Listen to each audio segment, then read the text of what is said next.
Episode 4 leaves us with the realization that Gale Cleven, Benny DeMarco, John Kidd, and Harry Crosby do not return from the mission to Bremen on October 8, 1943. Early in Episode 5, we do see Kidd and Crosby's crew return after a crash landing outside of Norwich, but without any scenes of the air battle or further details of that mission shown in Masters of the Air, let's take a deep dive on the details and history of the October 8, 1943 mission to Bremen, which officially kicks off Black Week for the 100th Bomb Group. As we saw in Episode 1, the first mission to Bremen did not have great results, with the loss of 3 B-17s and 30 men. On this date, however, the 8th Air Force is putting up 4 elements to attack shipyards, U-boat pens, industrial areas, and targets of opportunity over the Bremen area. The first element includes 118 B-17s from the 91st, 351st, 79th, 384th, and 303rd bomb groups to attack the shipyards in Bremen. The second element includes 56 B-17s from the 305th, 306th, and 92nd to bomb the industrial areas of Bremen. The third element is a force of 170 B-17s, including 22 from the 100th Bomb Group, with additional aircraft from the 388th, 94th, 96th, 385th, 390th, and 95th looking for any available target in Bremen. Finally, the fourth element is 55 B-24s from the 389th, 93rd, and 392nd to go after the U-boat pens outside of Bremen, Germany.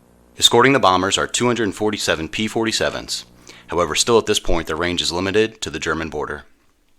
Since we did not see what happened to the 100th Bomb Group on this mission during Masters of the Air Episode 4, let's break down the history, details, and aftermath of the mission that kicks off the deadliest week for the 100th Bomb Group. The 100th Bomb Group sent up 22 planes on the day, including Our Baby, with pilot DeMarco and Gale Cleven leading the High Squadron, a plane flown by Herbert Nash and Robert Spees, who we met in Episode 4, Just a Snappin' with John Kidd and Everett Blakely, along with Group Navigator Harry Crosby leading the Low Squadron, Rosie's Riveters, flown by Robert Rosenthal and Pappy Lewis, and Piccadilly Lily by Alvin Barker and Thomas Murphy.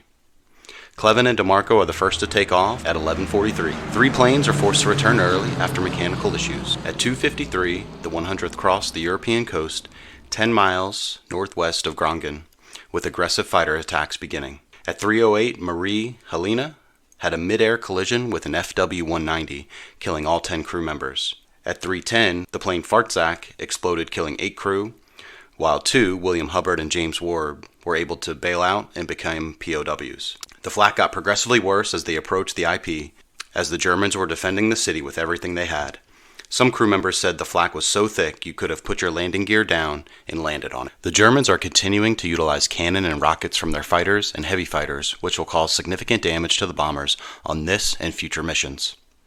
At 3:15, the 100th reaches the IP. Right after dropping their bombs, Cleven and DeMarco's plane sees 3 fighters at 10 o'clock high, right out of the sun, attacking immediately, causing considerable damage.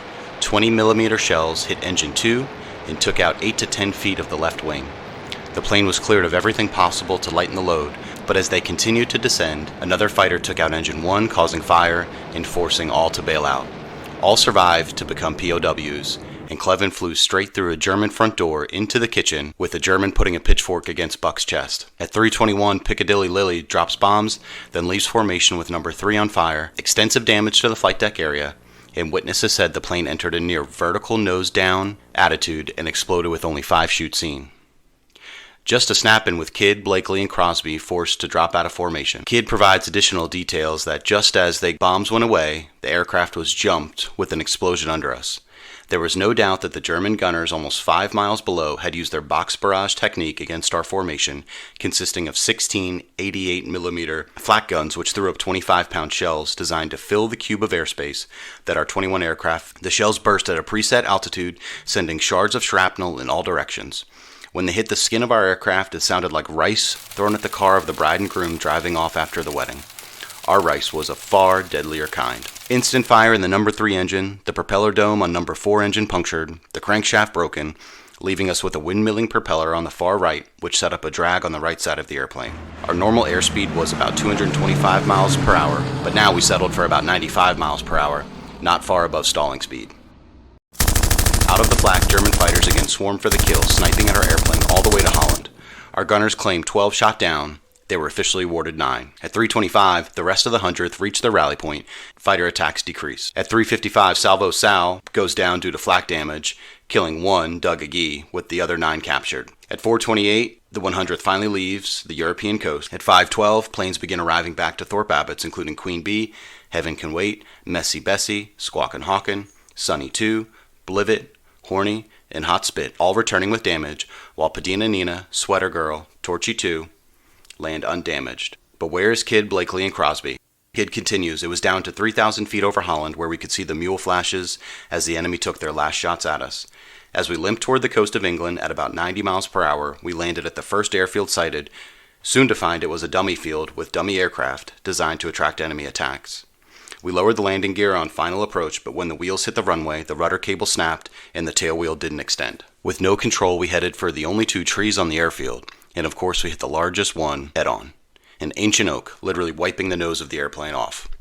I can still hear the broken oxygen lines hissing. Another miracle, we didn't catch fire.